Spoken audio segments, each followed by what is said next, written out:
Hello സുഹൃത്തുക്കളെ, 1971 November 24 അമേരിക്കയിലെ പോർട്ട്ലാൻഡിൽ നിന്ന് നോർത്ത് വെസ്റ്റ് ഓറിയന്റ് എയർലൈൻസിന്റെ ഒരു വിമാനം പറന്നുയർന്നു.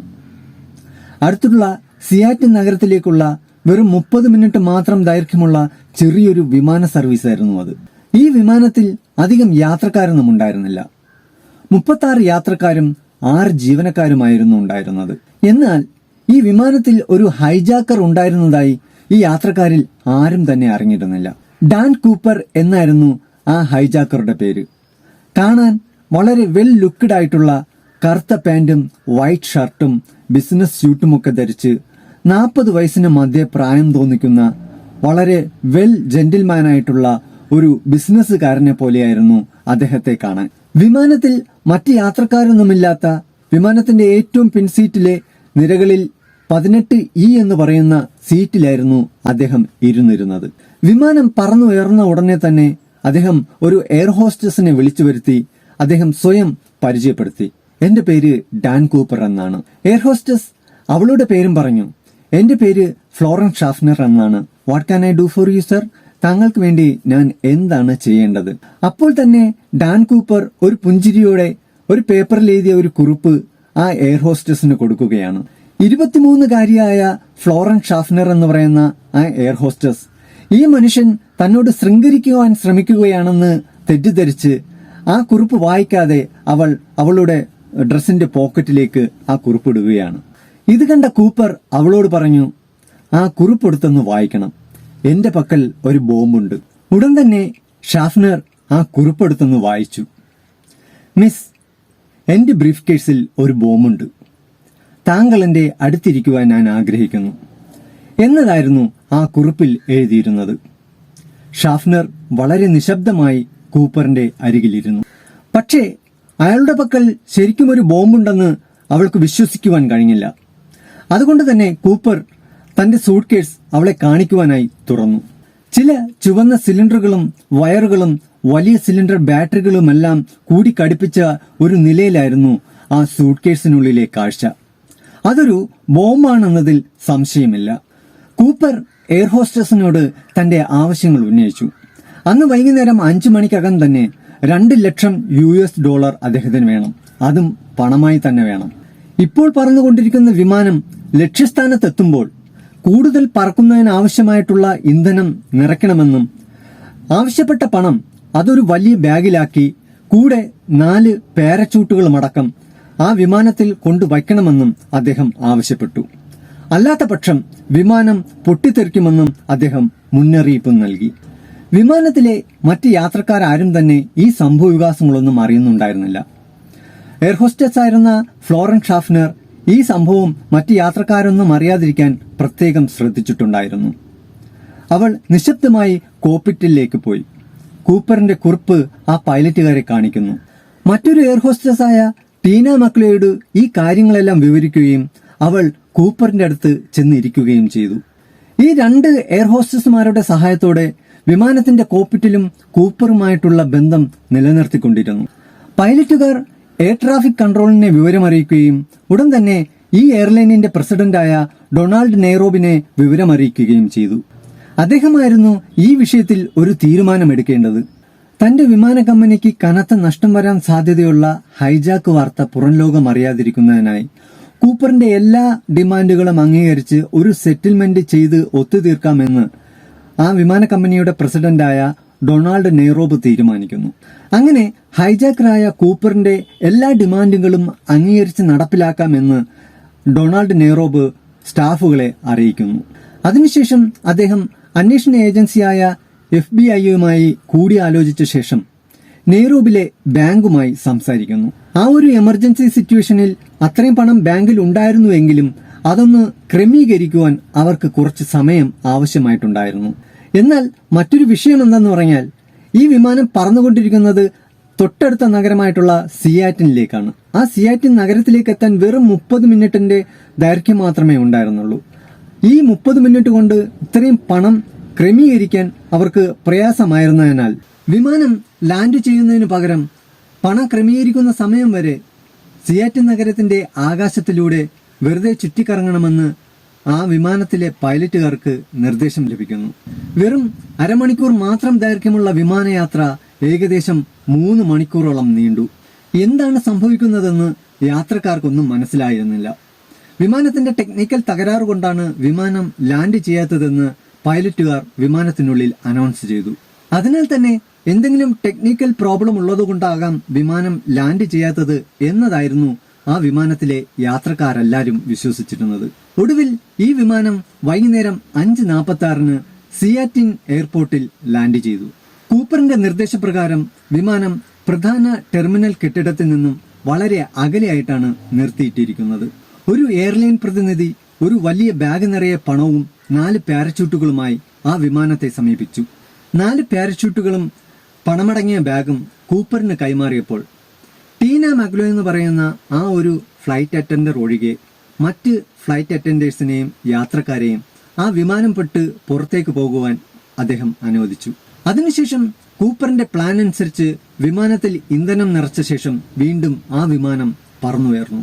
ഈ സമയം ഹൈജാക്കറായ ഡാൻ കൂപ്പറും ടീന മക്ലോ എന്ന് പറയുന്ന ഫ്ലൈറ്റ് അറ്റൻഡറും 2 പൈലറ്റുകാരും മാത്രമായിരുന്നു ആ വിമാനത്തിലുണ്ടായിരുന്നത്. കൂപ്പർ വീണ്ടും പൈലറ്റുകാരോട് നിർദ്ദേശങ്ങൾ നൽകുവാൻ തുടങ്ങി. തന്റെ ലക്ഷ്യസ്ഥാനത്തിലേക്ക് എത്തുവാൻ വിമാനം മെക്സിക്കോ സിറ്റിയിലേക്ക് പറത്താൻ പൈലറ്റുകാരോട് കൂപ്പർ ആവശ്യപ്പെട്ടു. വിമാനം ഭൂമിയിൽ നിന്ന് ഏതാണ്ട് 10,000 അടി ഉയരത്തിലൂടെ പറന്നുകൊണ്ടിരിക്കുമ്പോൾ വിമാനത്തിന്റെ വേഗത കഴിയുന്നത്ര പരമാവധി പതുക്കെ പറത്തുവാൻ കൂപ്പർ പൈലറ്റുകാരോട് ആവശ്യപ്പെട്ടു. വിമാനത്തിൽ ഇന്ധനം നിറച്ചുവെങ്കിലും വേഗത കുറച്ച് വിമാനം പറത്തിയാൽ മെക്സിക്കോ സിറ്റിയിലേക്ക് എത്തുന്നത് വളരെ ബുദ്ധിമുട്ടായിരിക്കുമെന്ന് പൈലറ്റുകാർ കൂപ്പറിനോട് പറഞ്ഞുവെങ്കിലും അതിനെക്കുറിച്ചൊന്നും ഒരാശങ്കയുമില്ലാതെ താൻ ആവശ്യപ്പെടുന്ന രീതിയിൽ വിമാനം പറത്തിക്കുവാൻ പൈലറ്റുകാർക്ക് കൂപ്പർ നിർദ്ദേശം നൽകി. പിന്നീട് ആ വിമാനത്തിനുള്ളിൽ സംഭവിച്ചതെല്ലാം സിനിമാ കഥകളെ വെല്ലുന്ന തരത്തിലുള്ള സംഭവ വികാസങ്ങളായിരുന്നു. എയർ ഹോസ്റ്റസ് ആയിരുന്ന ടീന മക്ലോയോട് കോക്പിറ്റിനുള്ളിൽ കയറി വാതിൽ പൂട്ടി അതിനുള്ളിൽ ഇരിക്കുവാൻ കൂപ്പർ ആവശ്യപ്പെട്ടു. ടീന മക്ലോ കൂപ്പർ പറഞ്ഞതുപോലെ തന്നെ പൈലറ്റുകാർ ഇരിക്കുന്ന കോക്പിറ്റിനുള്ളിൽ കയറി ഡോർ ലോക്ക് ചെയ്തു. കൂപ്പർ മാത്രമാണ് ഇപ്പോൾ കോക്പിറ്റിന് പുറത്തുള്ളത്. കൂപ്പർ പാരച്യൂട്ടുകളെല്ലാം എടുത്തണിഞ്ഞ് വിമാനത്തിൽ നിന്നും ചാടുന്നതിനായിട്ടുള്ള എല്ലാ സജ്ജീകരണങ്ങളും പൂർത്തിയാക്കി. ഏതാനും മിനിറ്റുകൾക്കുള്ളിൽ തന്നെ വിമാനത്തിന്റെ പിന്നിലെ ഗോവണി എമർജൻസി എക്സിറ്റിന് ഓപ്പൺ ആകുന്നത് പോലുള്ള എമർജൻസി സിഗ്നൽ ലൈറ്റുകൾ കോക്പിറ്റിനുള്ളിൽ മിന്നുന്നത് പൈലറ്റുകാരുടെ ശ്രദ്ധയിൽപ്പെട്ടു. കോക്പിറ്റിലിരിക്കുന്ന പൈലറ്റുകാർക്കും ടീന മക്ലോ എന്ന് പറയുന്ന എയർ ഹോസ്റ്റസിനും കോക്പിറ്റിന് പുറത്ത് എന്താണ് സംഭവിക്കുന്നതെന്ന് അവർക്കൊന്നും തന്നെ മനസ്സിലായിരുന്നില്ല. അന്നത്തെ ബോയിങ് 727 വിമാനങ്ങൾക്ക് വിമാനങ്ങളുടെ പിന്നിൽ ഗോവണി ഉണ്ടായിരുന്നു. കൂപ്പർ ആ വിമാനത്തിന്റെ ഏറ്റവും പിന്നിലെ ആ ഗോവണി വിന്യസിപ്പിക്കുകയും പണവുമായി അദ്ദേഹം പാരച്യൂട്ടുകളുടെ സഹായത്താൽ ആ വിമാനത്തിന് പുറത്തേക്ക് ചാടുകയും ചെയ്തു. വിമാനത്തിന്റെ എമർജൻസി എക്സിറ്റ് സിഗ്നൽ ആക്ടിവേറ്റ് ആയതിൽ സംശയം തോന്നിയ പൈലറ്റുകാരും ടീന മക്ലോയും ആ കോക്പിറ്റിന്റെ വാതിൽ തുറന്ന് മെല്ലെ നോക്കുമ്പോഴാണ് 4 പാരച്യൂട്ടുകളിൽ 2 പാരച്യൂട്ടുകളും പണമടങ്ങിയ ബാഗും കൂപ്പറും ആ വിമാനത്തിൽ ഉണ്ടായിരുന്നില്ല.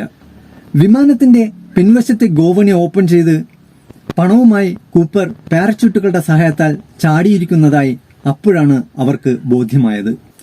ഉടൻ തന്നെ പൈലറ്റുകാർ വിമാനം നെവാഡയിലേക്ക് പറത്തുകയും നെറോ നഗരത്തിലെ വിമാനത്താവളത്തിൽ വിമാനം ലാൻഡ് ചെയ്യുകയും ചെയ്തു. ഉടൻ തന്നെ പോലീസിനെ വിവരമറിയിക്കുകയും പോലീസ് എത്തി വിമാനം പരിശോധിക്കുകയും ചെയ്തു. ഒരു ക്ലിപ്പുള്ള ടൈയും കൂപ്പർ ഉപയോഗിച്ച സിഗരറ്റിന്റെ കുറ്റിക്കഷ്ണങ്ങളുമാണ് ആ പരിശോധനയിൽ കിട്ടിയത്. ബോംബുണ്ടായിരുന്ന സ്യൂട്ട് കേസ്, പണമടങ്ങിയ ബാഗ്, 4 പാരച്യൂട്ടുകളിൽ 2 പാരച്യൂട്ടുകൾ എന്നിവയെല്ലാം കൂപ്പറിനോടൊപ്പം ആകാശത്ത് വെച്ച് അപ്രത്യക്ഷമായിരിക്കുന്നു. അന്നു മുതൽ കൂപ്പറിനെ കണ്ടെത്താൻ FBI അന്വേഷണം ആരംഭിച്ചു. വളരെ ദീർഘമായൊരു അന്വേഷണ പരമ്പര തന്നെ FBI-യും പോലീസും കൂപ്പറിനെ കണ്ടെത്തുവാനായി ശ്രമം നടത്തി. കൂപ്പറുമായി അടുത്തിടപഴകി ആശയവിനിമയം നടത്തിക്കൊണ്ടിരുന്ന 2 എയർ ഹോസ്റ്റസ്മാരുടെ സഹായത്താൽ വരച്ച 2 സ്കെച്ചുകളാണ് നമ്മൾ ഈ കാണുന്നത്. ഒന്ന് സൺഗ്ലാസ് വച്ച രീതിയിലും മറ്റൊന്ന് സൺഗ്ലാസ് ഇല്ലാതെ. ഈ രേഖാചിത്രങ്ങൾ മാത്രമായിരുന്നു കൂപ്പറിനെ കുറിച്ചുള്ള ഏകദേശം ഒരു ഐഡന്റിറ്റി. അതിനിടയിൽ ഈ ഹൈജാക്കർ ഡാൻ കൂപ്പറിന്റെ പേര് DB കൂപ്പർ ആണെന്ന് ലോകമെമ്പാടും അറിയപ്പെട്ടു. നമ്മളിപ്പോഴും ഗൂഗിളിൽ ഈ വിഷയത്തെക്കുറിച്ച് സെർച്ച് ചെയ്ത് കഴിഞ്ഞാൽ നമുക്കും കാണാൻ കഴിയുന്നത് DB കൂപ്പർ എന്നായിരിക്കും. അതിനു കാരണം ഒരു റിപ്പോർട്ടറുടെ പിഴവ് കൊണ്ടാണ്. ആ സമയത്ത് ജെയിംസ് ലൂഗ് എന്ന് പറയുന്ന ഒരു ന്യൂസ് റിപ്പോർട്ടർ വളരെ തിടുക്കത്തിൽ പോലീസുകാരിൽ നിന്നും വിവരങ്ങൾ ശേഖരിക്കുന്നതിന്റെ ഇടയിൽ ഡാൻ കൂപ്പർ എന്ന് പറയുന്ന പേര് DB കൂപ്പർ ആണെന്ന് അദ്ദേഹം തെറ്റായി കേൾക്കുകയും അദ്ദേഹത്തിന്റെ വാർത്താ റിപ്പോർട്ടിൽ DB കൂപ്പർ എന്ന് തെറ്റായി പ്രസിദ്ധീകരിക്കുകയും ചെയ്തു. ഇതോടെ മറ്റ് വാർത്താ ഏജൻസികളും DB കൂപ്പർ എന്ന് പറയുന്ന ഈ തെറ്റായ നാമം ഉപയോഗിച്ചു തുടങ്ങിയതോടുകൂടി ലോകമെമ്പാടും ഡാൻ കൂപ്പറിന്റെ പേര് DB കൂപ്പർ എന്നായിരുന്നു അറിയപ്പെട്ടിരുന്നത്.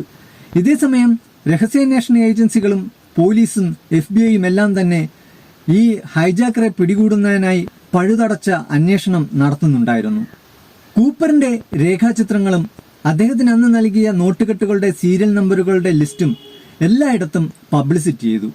അതുമാത്രവുമല്ല, കൂപ്പറിനെ കുറിച്ച് വിവരങ്ങൾ നൽകുന്നവർക്ക് വൻ തുക പാരിതോഷികവും അന്ന് പ്രഖ്യാപിച്ചിരുന്നു.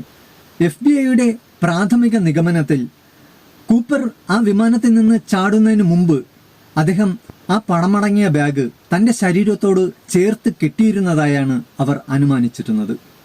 ആ പണക്കെട്ടിന് ഏകദേശം 10 കിലോയോളം ഭാരവും അവർ കണക്കാക്കിയിരുന്നു. കൂപ്പർ ചാടിയ പ്രദേശത്തെക്കുറിച്ച് അന്വേഷണ ഏജൻസികൾക്ക് ഏകദേശം ഒരു ധാരണയുണ്ടായിരുന്നു. വാഷിംഗ്ടൺ സ്റ്റേറ്റിന്റെ തെക്ക് പടിഞ്ഞാറൻ മേഖലയിലാണ് അദ്ദേഹം ചാടിയിരിക്കുന്നത്. ഇടതൂർന്ന പൈൻ വനങ്ങളും തടാകങ്ങളും മലമടക്കുകളും എല്ലാം ചേർന്ന ഒരു പ്രദേശമായിരുന്നു അവിടം. അതുമാത്രവുമല്ല, ആ പ്രദേശത്ത് ധാരാളം കരടികളും ഉണ്ടായിരുന്നു. എന്തൊക്കെയായാലും കൂപ്പർ രക്ഷപ്പെടാൻ ഒരു സാധ്യതയുമില്ല എന്ന് തന്നെയായിരുന്നു ആദ്യം മുതൽക്കേ അന്വേഷണ ഏജൻസികളുടെ നിഗമനം. കാരണം രാത്രി 8 മണി സമയത്താണ് കൂപ്പർ വിമാനത്തിൽ നിന്ന് ചാടിയിരിക്കുന്നത്. ആ സമയം അന്തരീക്ഷമാകെ ഇരുട്ടുകൊണ്ട് മൂടിയിട്ടുണ്ടായിരുന്നു. മാത്രവുമല്ല, കൂപ്പർ വിമാനത്തിൽ നിന്ന് ചാടുന്നത് ഏകദേശം 10,000 അടി ഉയരത്തിൽ നിന്നാണ്.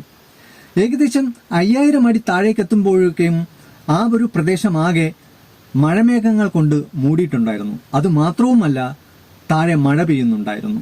കൂടാതെ ശക്തിയായിട്ടുള്ള കാറ്റും നവംബർ മാസത്തിന്റെ മഞ്ഞുവീഴ്ചയും ഉണ്ടായിരുന്നു. ഏതാണ്ട് -ഡിഗ്രി വരെയുള്ള ആ പ്രതികൂല സാഹചര്യത്തിൽ ഭൂമിയിൽ എവിടെ ലാൻഡ് ചെയ്യണമെന്ന് കാണാൻ കഴിയാതെ ആ ശക്തിയായ കാറ്റിൽ പാരച്യൂട്ടിന് കേടുപാടുകൾ സംഭവിച്ച് ഏതെങ്കിലും വന പ്രദേശങ്ങളിലോ ഏതെങ്കിലും മലമടുക്കുകളിലോ അല്ലെങ്കിൽ തടാകങ്ങളിലോ എവിടെയെങ്കിലും പതിച്ച് ആ കൂപ്പറിന് ജീവഹാനി സംഭവിച്ചേക്കാം എന്ന് തന്നെയായിരുന്നു തുടക്കം മുതൽക്കേ അന്വേഷണ ഏജൻസികൾ വിലയിരുത്തിക്കൊണ്ടിരുന്നത്. ആയതിനാൽ തന്നെ ഒരു മൃതശരീരമോ പണമോ പാരഷൂട്ടിന്റെ അവശിഷ്ടങ്ങളോ എന്തെങ്കിലും കണ്ടെത്താനായി അന്വേഷണ ഉദ്യോഗസ്ഥർ ആ പ്രദേശത്തിന്റെ വനപ്രദേശങ്ങളും തടാകങ്ങളും മലയിടുക്കുകളും എല്ലാം തന്നെ അരിച്ചു പറക്കുകയുണ്ടായി. എന്നിട്ട് പോലും ഒരു തുമ്പും ഒരു തെളിവും ഒരു അവശിഷ്ടങ്ങളും അവർക്ക് അവിടെ നിന്ന് കണ്ടെത്താൻ കഴിഞ്ഞില്ല. ഹൈജാക്ക് നടന്ന് 8 വർഷങ്ങൾക്ക് ശേഷം 1979 8 വയസ്സുള്ള ഒരു ആൺകുട്ടി കൊളംബിയ വാഷൌഗൽ നദിയുടെ തീരത്ത് മണൽ വാരി കളിച്ചുകൊണ്ടിരിക്കുന്ന സമയത്ത് $20 നോട്ടുകളുടെ ബണ്ടിൽ നോട്ടുകെട്ടുകൾ ലഭിക്കുന്നു. ഏകദേശം 5,800ഓളം ഡോളർ ഉണ്ടായിരുന്നു അത്. അവയെല്ലാം ഏകദേശം ദ്രവിച്ചു പോയ നിലയിലായിരുന്നു.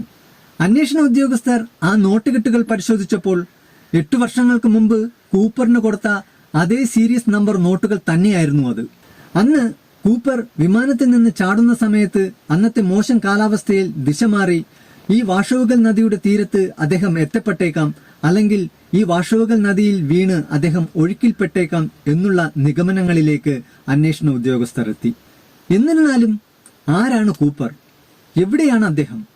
വിമാനം ഹൈജാക്ക് ചെയ്ത് സ്വന്തമാക്കിയ $2 ലക്ഷം വെറും $5,800 മാത്രം ഒരു നദിയുടെ തീരത്ത്, അതും ദ്രവിച്ച നിലയിൽ കണ്ടെത്തി. ബാക്കി പണം എവിടെ? ആ പണം ചെലവാക്കിയതിന്റെ ഒരു തെളിവുകളും ഇന്നേ വരെ ലഭിച്ചിട്ടുമില്ല. ഡാൻ കൂപ്പർ ഇന്നും ജീവനോടെയുണ്ടോ അതോ അന്ന് തന്നെ മരണപ്പെട്ടോ? മരണപ്പെട്ടിട്ടുണ്ടെങ്കിൽ അദ്ദേഹത്തിന്റെ മൃതശരീരത്തിന്റെ അവശിഷ്ടങ്ങൾ എവിടെ? പാരഷൂട്ടിന്റെ അവശിഷ്ടങ്ങൾ എവിടെ?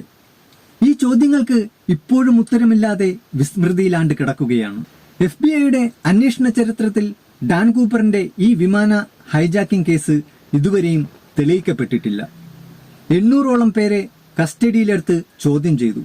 45 വർഷം നീണ്ടുനിന്ന ഈ കേസ് അന്വേഷണം ഒടുവിൽ ഒരു പുരോഗതിയും കാണാതെ, ഒരു തെളിവുകളും ലഭിക്കാതെ 2016 ഡാൻ കൂപ്പർ എന്ന് പറയുന്ന ഈ ഹൈജാക്കിംഗ് കേസ് ഔദ്യോഗികമായി ക്ലോസ് ചെയ്തു. ഈ വീഡിയോയെക്കുറിച്ചുള്ള നിങ്ങളുടെ അഭിപ്രായങ്ങൾ തീർച്ചയായിട്ടും കമന്റായിട്ട് രേഖപ്പെടുത്തുക. നിങ്ങൾ ഈ ചാനൽ ഇതുവരെ സബ്സ്ക്രൈബ് ചെയ്തിട്ടില്ല എന്നുണ്ടെങ്കിൽ ഇപ്പോൾ തന്നെ ഈ ചാനൽ ഒന്ന് സബ്സ്ക്രൈബ് ചെയ്യുക. വളരെ വ്യത്യസ്തമായ മറ്റൊരു വീഡിയോയിൽ നമുക്ക് മറ്റൊരു സബ്ജക്റ്റുമായിട്ട് കാണാം. അതുവരയ്ക്കും it's me Aneesh Robinson signing of.